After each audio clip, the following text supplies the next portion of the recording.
À 5000 mètres sous la surface de l'océan, là où la lumière du soleil ne parvient pas et où la pression pourrait écraser un sous-marin, les scientifiques ont découvert quelque chose d'incroyable. Cela ressemblait à une autre anomalie des profondeurs marines. Mais à mesure que les données arrivaient, il est devenu clair que ce n'était pas ordinaire. Quelque chose là-bas défie les lois connues de la nature et sa valeur estimée dépasse les 3 trillions de dollars.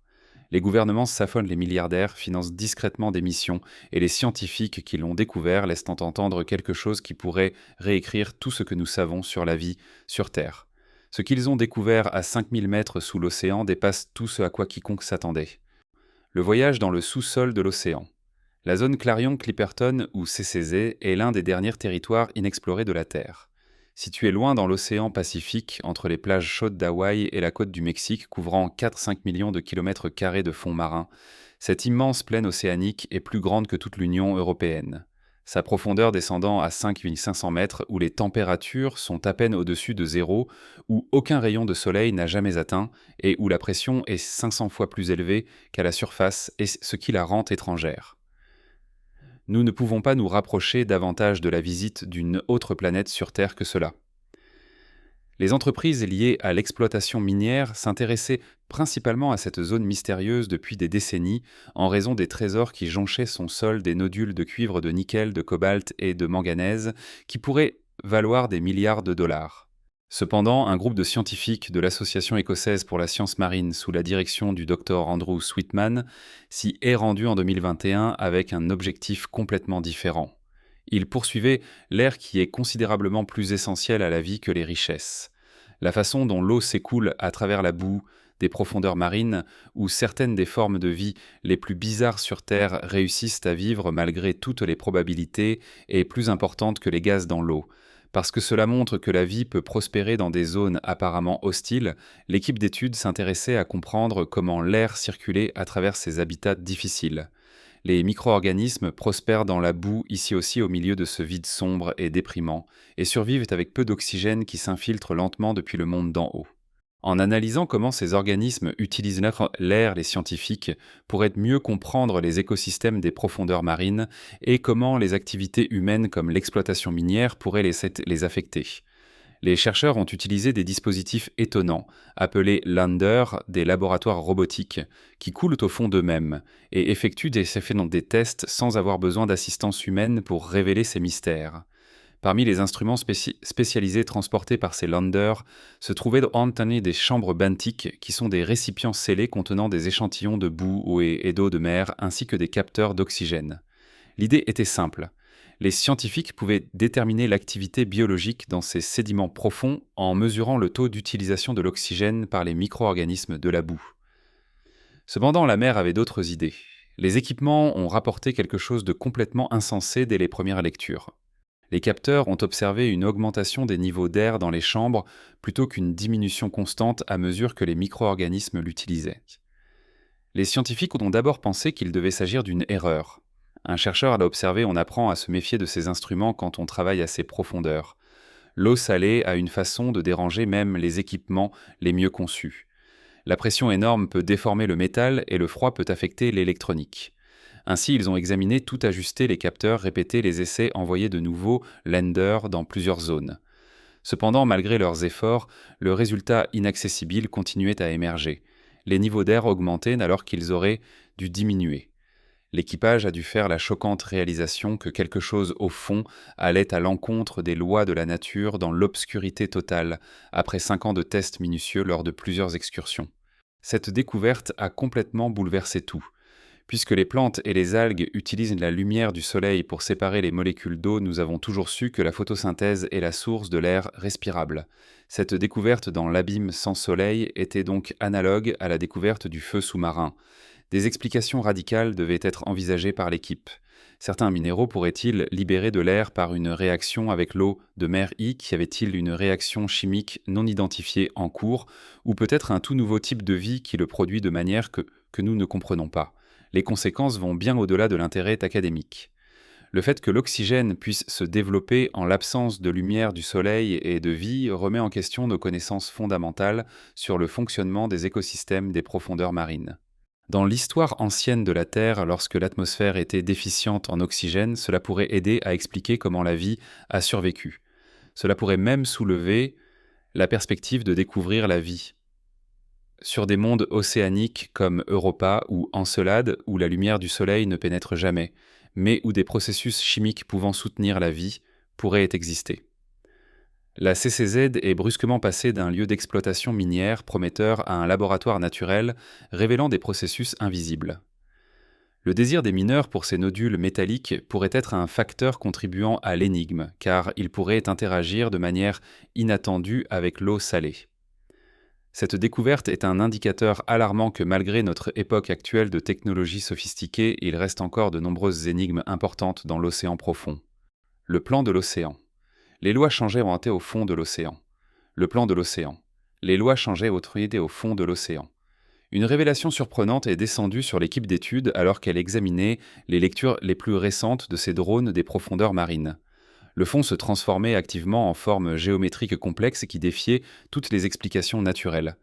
Ce n'était pas simplement inerte sous 5 km d'eau noire battante. C'est une batterie de véhicules électriques dans une roche. Cela l'est, mais c'est un beau nodule. Des spirales aussi précises que les coquilles de nautiles jaillissaient de la boue, se dispersant comme des plans de villes des grilles avec des angles presque parfaits à 90 degrés. Les mathématiciens s'émerveilleraient devant les tessellations complexes créées par des crêtes imbriquées. L'organisation ne correspondait pas à la composition minérale du fond marin adjacent. La roche elle-même semble avoir choisi de se plier en quelque chose de plus intentionnel. Sweetman ajustait constamment ses lunettes comme si les images pouvaient changer. Il a dit « Ce n'est pas une érosion aléatoire ». Cela semble conçu. L'inconfort a commencé lorsque l'équipe a comparé des images obtenues seulement quelques heures d'intervalle. Les motifs changeaient. Pas radicalement, mais définitivement. Des crêtes s'étirant comme des doigts de cristal, se développant lentement des grilles, élargissant leurs limites, et des spirales resserrant leurs courbes. Alors que le fond marin se reconstruisait, avec un soin glaciaire, ils ont mis en place une photographie en time-lapse continu et ont observé dans un silence émerveillé. Nous n'étudions plus la géologie, a déclaré un membre de l'équipage. Nous regardons la Terre penser au ralenti. Les données électromagnétiques ont montré une relation beaucoup plus étrange. Des variations minimes dans le champ magnétique local correspondaient à chaque petit changement dans les motifs indiquant un lien plus profond et caché entre forme et énergie. Il y avait un schéma clair dans les changements, une poussée d'énergie suivie de mouvements puis de calme, encore et encore comme le battement de cœur d'un géant endormi. L'équipe a écarté chaque explication traditionnelle nuit après nuit. Il n'y avait aucun signal de chaleur qui réfutait l'activité hydrothermale. Il n'y avait aucune trace chimique ni émission de gaz. L'absence totale de courant éliminait les effets des marées. Il existe une preuve physique indiscutable de la force qui changeait le fond océanique même si elle agissait en dehors des processus géologiques établis. Lorsqu'ils ont examiné des cartes de sondage datant de plusieurs décennies, c'était le dernier détail terrifiant. Les données d'archives avaient toujours montré les motifs qui étaient moins distincts et plus simples. Ce n'était pas un phénomène nouveau. Il avait été en expansion en croissance. Depuis combien de temps évoluait-il sous le regard humain ? Et maintenant que les caméras des chercheurs étaient braquées sur lui, les motifs semblaient se déplacer plus rapidement comme s'ils réagissaient à leur regard. Dans la salle de contrôle, une question restait sans réponse. Étaient-ils des participants ou des observateurs ? Éliminer les suspects vivants. Trouver la meilleure explication logique est la première chose que les scientifiques font lorsque quelque chose d'inattendu se produit. Le suspect logique dans les étranges lectures d'oxygène provenant des profondeurs de l'océan Pacifique était la vie, à savoir la vie microbiologique. Malgré sa dureté et son éloignement, les profondeurs marines sont loin d'être mortes. Des microbes ont été trouvés dans certains des endroits les plus hostiles de la planète, y compris sous terre, dans des sols secs, à l'intérieur de glaces arctiques et même près de cheminées hydrothermales bouillonnantes. Beaucoup de ces microbes peuvent vivre sans oxygène ou lumière du soleil. Au contraire, ils dépendent de processus chimiques à base de soufre, de méthane ou de fer. Par conséquent, les bactéries étaient le suspect évident lorsque le docteur Andrew Sweetman et son équipe de l'Association écossaise pour la science marine ont remarqué que les niveaux d'oxygène augmentaient dans des chambres fermées situées profondément sous la zone Clarion-Clipperton-CCZ. Était-il possible qu'un micro-organisme étrange soit la réponse à cette énigme dans l'obscurité tout en résidant dans les sédiments du fond ? Les chercheurs ont lancé une nouvelle série de tests pour vérifier cela. Afin de déterminer si le phénomène persistait, ils ont décidé d'éradiquer toute vie à l'intérieur des chambres. C'était une approche délibérée. Ils ont appliqué des biocides, des substances spécialement conçues pour stériliser les habitats aux chambres benthiques, les appareils utilisés pour contenir un échantillon de sédiments et d'eau salée au fond de l'océan lors de tests contrôlés. En rupturant leurs membranes cellulaires ou en interférant avec leur métabolisme, ces substances sont connues pour neutraliser les micro-organismes. En essence, les chercheurs nettoyaient le limon pour s'assurer qu'aucun être vivant ne puisse fausser les résultats. C'était une étape importante. Après avoir éliminé toute vie biologique de l'équation, si les niveaux d'air continuaient à augmenter, alors quelque chose d'autre, quelque chose d'inhérent devait être responsable. Avec précaution, les chambres traitées ont été une fois de plus abaissées au fond à environ 5000 mètres sous la surface de l'océan. Les capteurs se sont installés dans la boue et ont commencé à recueillir des informations.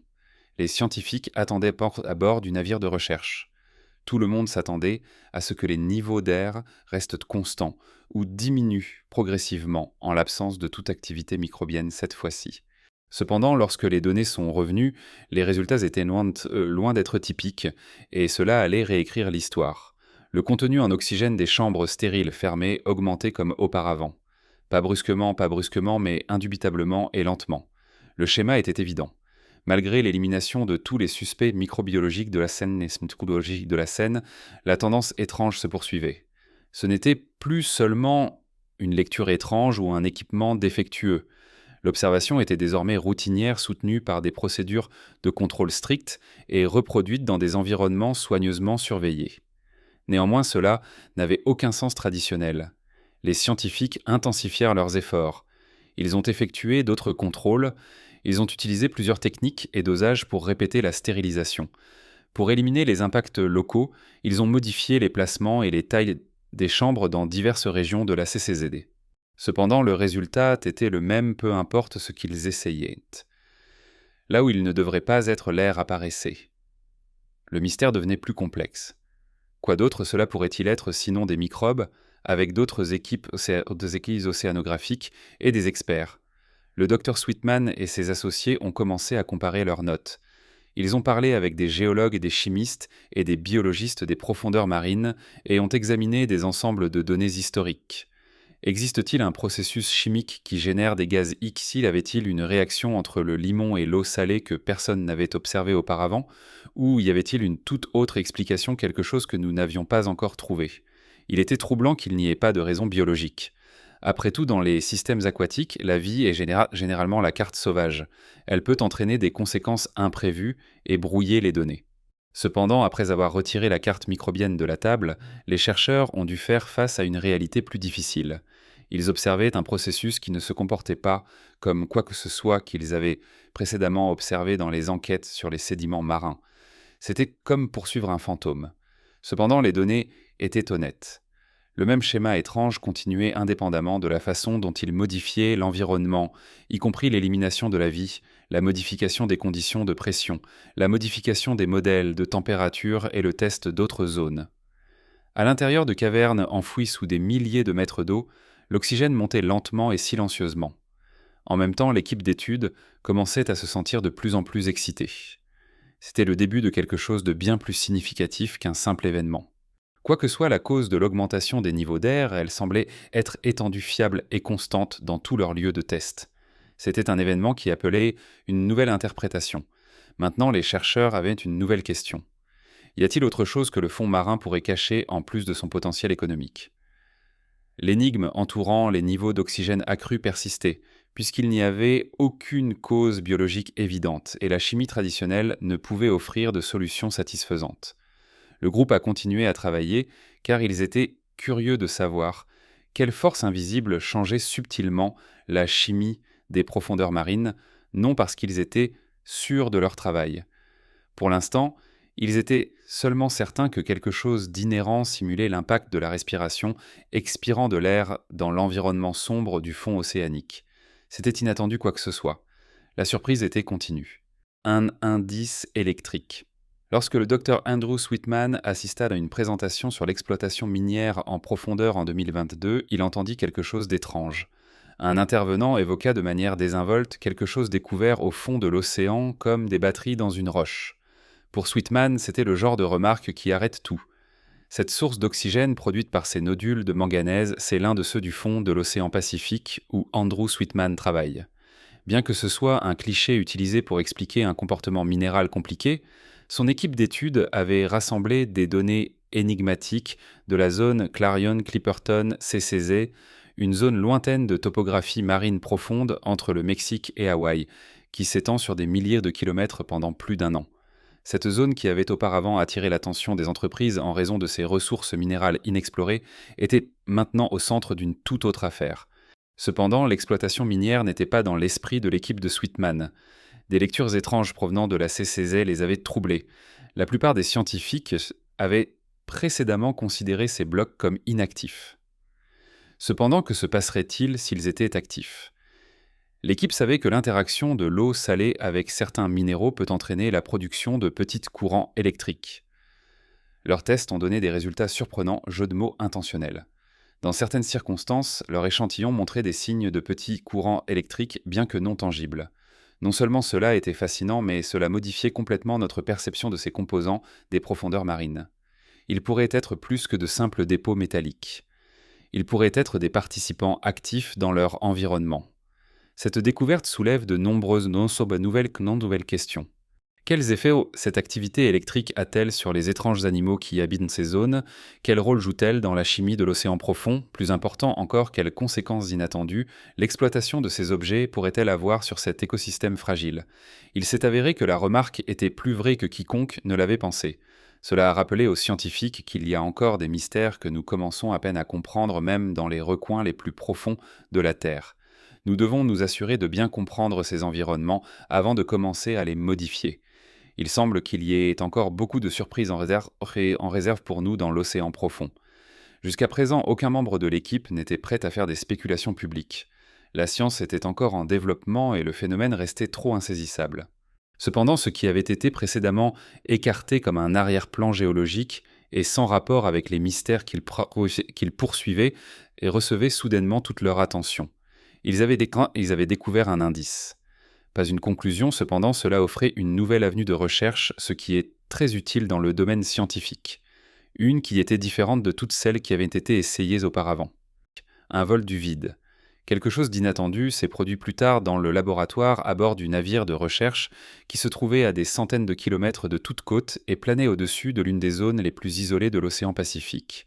Les différences de tension, les variations de courant et les gradients électrochimiques sont tous des observations communes lors d'un voyage en mer profonde et l'équipe effectuait des diagnostics normaux. La plupart du temps, ces études peu glamour validaient ce que les scientifiques savaient déjà. Cependant, cette fois, l'équipement a détecté une anomalie. Un signal électrique faible et constant, environ 1 volt. Cela peut ne pas sembler beaucoup. Comparé à l'électricité nécessaire pour allumer une lampe, c'est bien moins. Cependant, c'était suffisant pour soulever des questions pour les scientifiques qui avaient travaillé à des milliers de mètres sous la surface où la chimie, la pression et la température sont connues pour être stables et prévisibles. D'où venait ce volet ? Aucune source d'électricité n'était dans la zone. Aucun organisme n'est assez grand pour produire la charge. Pas un mouvement, pas de chaleur, il semblait que rien ne devrait générer d'énergie. Le courant cependant continuait à se stabiliser. Ce n'était pas non plus une erreur instrumentale. Le groupe a effectué de nombreux contrôles et a même remplacé certains équipements. Les résultats restaient inchangés. Au fond des ombres, quelque chose entraînait les électrons dans une seule direction. C'était constant, lent et silencieux, comme si vous ne le verriez pas à moins de le chercher. Cependant, il était impossible d'ignorer maintenant qu'il avait été localisé. Les possibilités d'un seul volt étaient encore plus fascinantes. Même un petit courant électrique peut stimuler des processus chimiques dans les bonnes circonstances. C'est l'électrochimie à son niveau le plus fondamental. Avec suffisamment de temps, même de faibles tensions peuvent modifier significativement la composition moléculaire d'une solution. C'est ainsi que l'eau de mer provoque la rouille des métaux. C'est le processus par lequel les cheminées hydrothermales produisent des substances qui soutiennent la vie. Et c'est la manière invisible dont l'énergie se déplace à travers des régions apparemment inertes. L'équipage n'a pas pu déterminer ce qui causait initialement ce courant. Aucun élément mobile n'était présent, aucun agent biologique comme des anguilles, aucune différence de température. Il n'y avait rien qui corresponde au modèle typique. L'environnement lui-même semblait étrange ou peut-être autocablé. Parmi l'équipage, il y avait des rumeurs d'électrochimie qui n'avaient jamais été examinées dans ce type d'environnement et qui pourraient n'apparaître que dans des circonstances et des pressions existant 5 km sous la surface de l'océan. Les chercheurs n'ont pas discuté de la découverte. Ils ne savaient tout simplement pas quoi en penser, non pas qu'ils la cachaient. Cependant, la communauté scientifique croit qu'un petit voltage dans les eaux profondes pourrait avoir un impact énorme. Cela faisait allusion à des opportunités qui allaient bien au-delà de l'objectif actuel. Que se passerait-il si dans des endroits comme celui-ci de l'énergie était produite de manière organique, d'une manière qui dépassait notre compréhension actuelle? Que se passerait-il si le fond marin était quelque chose de plus dynamique, de plus actif, plutôt qu'un simple cimetière d'histoire géologique? Tout à coup, le signal le plus fort de tous était celui d'un volt montant silencieusement de l'abîme. Le secret des pierres respirantes. Les scientifiques ont découvert l'un des secrets les mieux gardés de la nature dans l'océan Pacifique profond, des roches qui respirent de l'oxygène dans l'océan, sans l'aide de la lumière du soleil ou de formes vivantes. C'est fou et cela réécrit l'histoire. Cette découverte choquante dans la zone Clarion-Clipperton, une immense plaine abyssale située entre Hawaï et le Mexique, change notre connaissance de la façon dont l'oxygène se déplace à travers les endroits les plus inhospitaliers de la Terre. Des mesures étranges d'oxygène provenant de tests de fond marin dans la CCZ ont perplexé les experts marins pendant des années. Les capteurs continuaient de détecter des niveaux d'oxygène inexplicablement croissants dans leurs chambres de mesure à des profondeurs supérieures à 5000 mètres, où la lumière du soleil n'atteint jamais, et où les pressions pourraient écraser un sous-marin. C'était illogique, car la photosynthèse des plantes ou des bactéries alimentées par la lumière du soleil est nécessaire à toutes les formes connues de génération d'oxygène. Ici cependant, l'oxygène apparaissait là où il ne devrait pas. L'équipe du Dr Andrew Sweetman de l'Association écossaise pour la science marine a résolu l'affaire après des années d'enquête ardue. Les nodules métalliques de la taille d'une pomme de terre au fond marin détiennent la solution. En tant que batterie des profondeurs marines de la nature, ces nodules polymétalliques, que les entreprises minières recherchent déjà pour leurs abondants dépôts de manganèse, nickel, cobalt et cuivre, utilisent en leur pouvoir pour séparer les molécules d'eau de mer.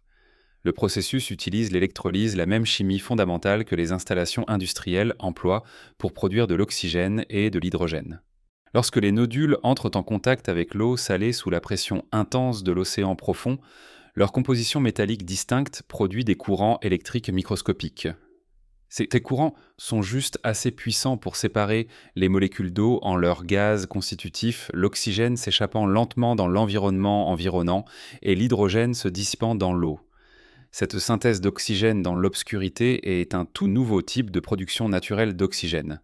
C'est entièrement géochimique, un tour de chimie et de physique se déroulant dans le laboratoire à haute pression de la nature, contrairement aux processus biologiques dont nous avons été conscients depuis des siècles.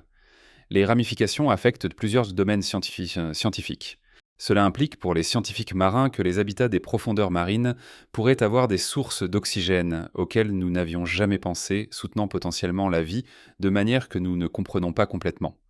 Les implications de cela pour la recherche de la vie sur des mondes océaniques comme Europa, où des fonds marins riches en métal pourraient produire de l'oxygène sans lumière du soleil, intéressent les astronomes.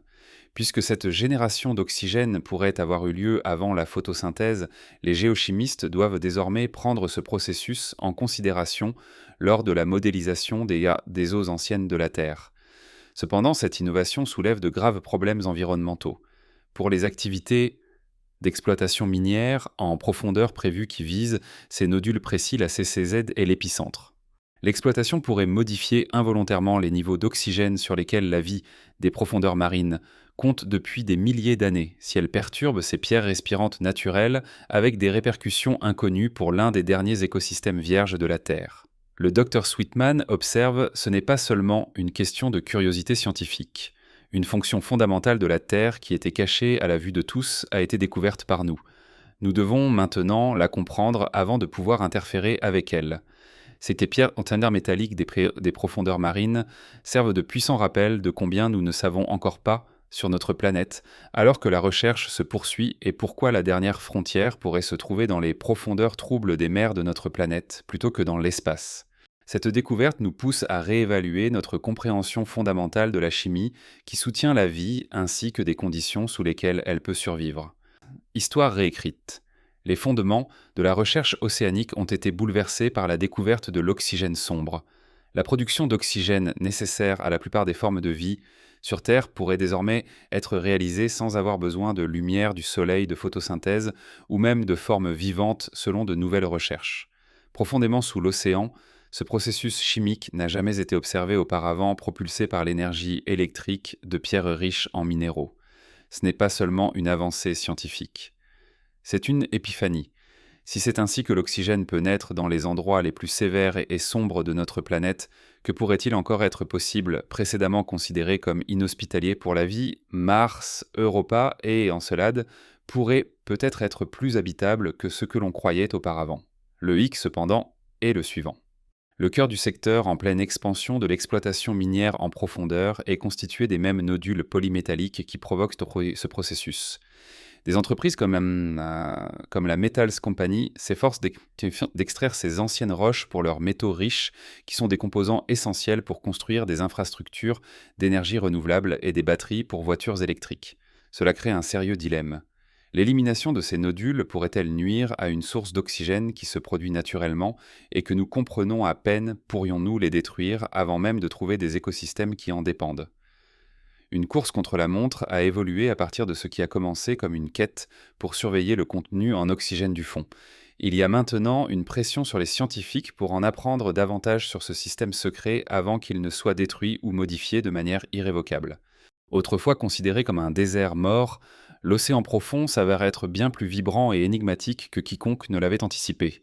Nous pourrions avoir découvert le secret de la compréhension de la vie non seulement sur Terre, mais aussi sur d'autres planètes, à 5000 mètres sous la surface, sous le calme et la pression de l'abîme terrestre. De toutes les manières possibles, ce que les scientifiques ont trouvé est incroyable, et c'est à nous de décider ce qui vient ensuite. Si l'oxygène peut se former dans les parties les plus profondes et les plus sombres de notre océan, pensez-vous qu'il pourrait exister ailleurs dans notre système solaire? Partagez vos réflexions dans les commentaires ci-dessous. Merci d'avoir regardé cette vidéo. À bientôt dans la prochaine.